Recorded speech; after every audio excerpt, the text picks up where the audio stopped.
O que lhe vem à cabeça quando o assunto é sobre tentativas de fuga do comunismo?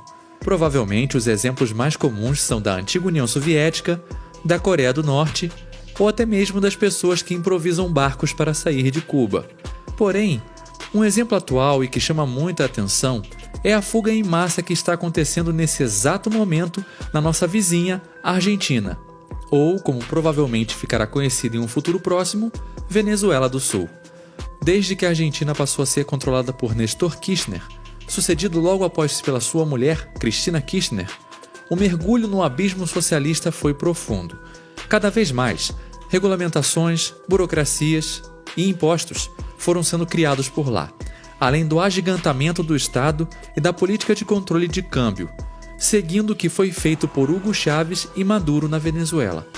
O penúltimo presidente da Argentina, Maurício Macri, foi eleito com a promessa de trazer mais liberdade e menos Estado para os nossos irmãos. Era um discurso animador, mas na prática, ele acabou não fazendo absolutamente nada.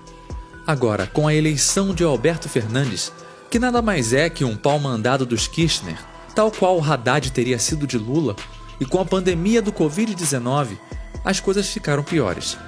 A Argentina tem o lockdown mais prolongado do mundo, em vigor desde março de 2020, cujo término ainda parece estar bem distante.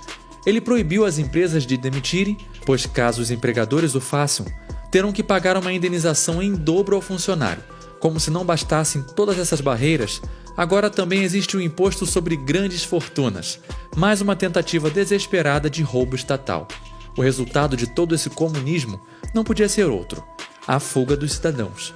Para nós brasileiros, chega a ser cômico que boa parte da população do nosso país, se pudesse, iria embora do Brasil justamente por ser um lugar extremamente socialista e que dificulta o enriquecimento.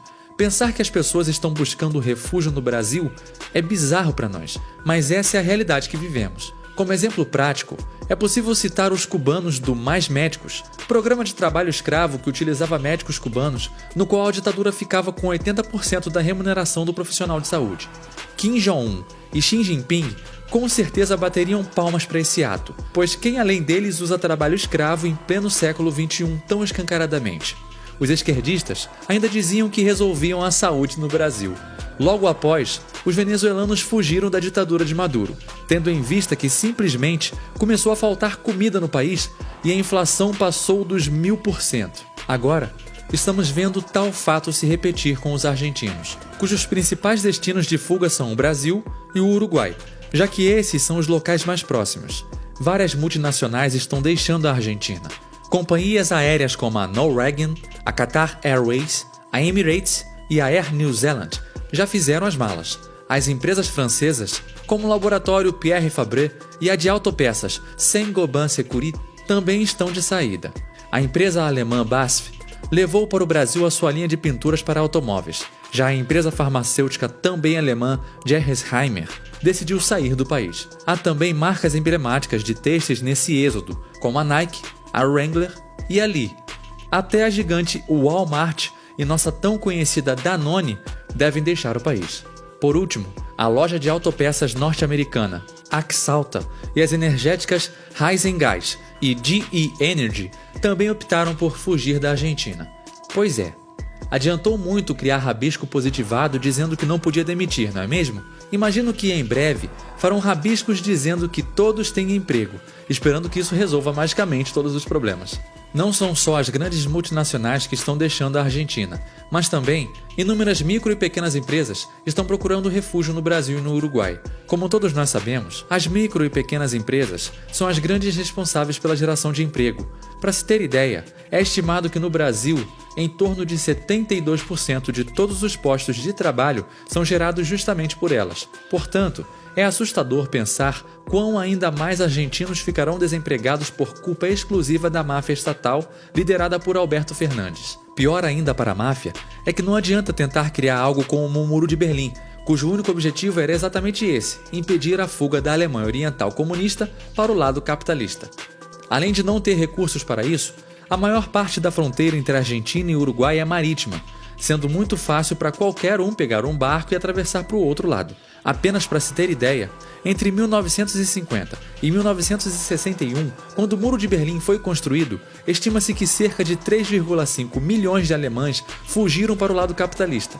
É claro que esse número caiu drasticamente após a criação do muro e com o endurecimento da vigilância nas fronteiras. Qualquer semelhança com um presídio não é mera coincidência, pois esse sistema que impedia a fuga das pessoas do comunismo deixava qualquer prisão de segurança máxima no chinelo. Para escapar desse inferno, era necessário passar por um campo minado, algo que dificultava ainda mais o processo. Mesmo se o fugitivo conseguisse não ser explodido por uma mina, os guardas que faziam a segurança tinham permissão de atirar para matar.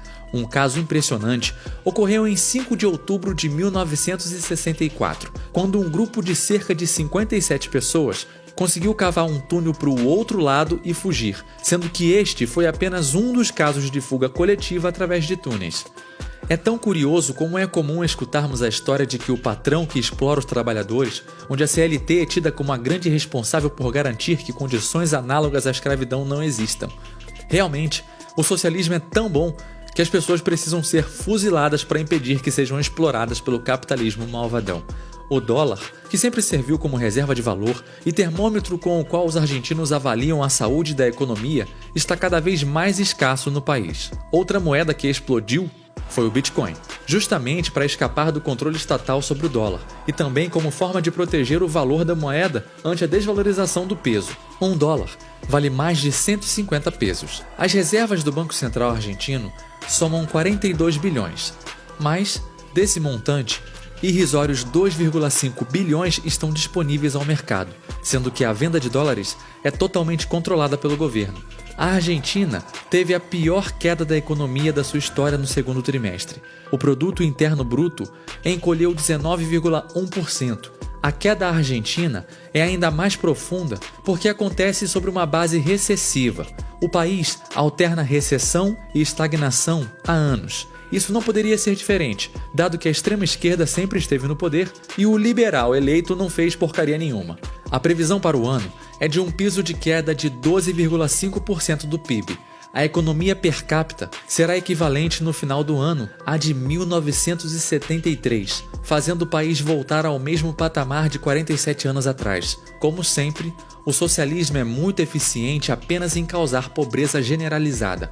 De fato, em uma pesquisa recente feita pela consultoria de recursos humanos Randstad, 84% dos argentinos entrevistados afirmaram que consideram seriamente deixar o país. Como podemos observar no mundo virtual, a obrigatoriedade de compartilhamento de dados do WhatsApp está criando um êxodo virtual de usuários. Além disso, as medidas contra a liberdade de expressão impostas pelo Twitter também geraram um efeito de migração similar nas redes sociais. Não importa se o socialismo é no mundo real ou virtual, ele sempre irá fazer com que as pessoas fujam dele, pois ele é, antes de tudo, algo não natural. As trocas voluntárias e a liberdade é que são. Por mais que na história humana o Estado exista há bastante tempo, isso não o torna algo natural em nossa espécie, pois nada mais é que uma imposição pela força. Tal qual cães já existiam antes das coleiras, nós já existimos antes do Estado. Um dia, o Estado não irá mais existir. Mas primeiro, precisamos ensinar a todos uma lição. Todos podem viver livres. E a liberdade não é um perigo, mas sim a solução. Obrigado por sua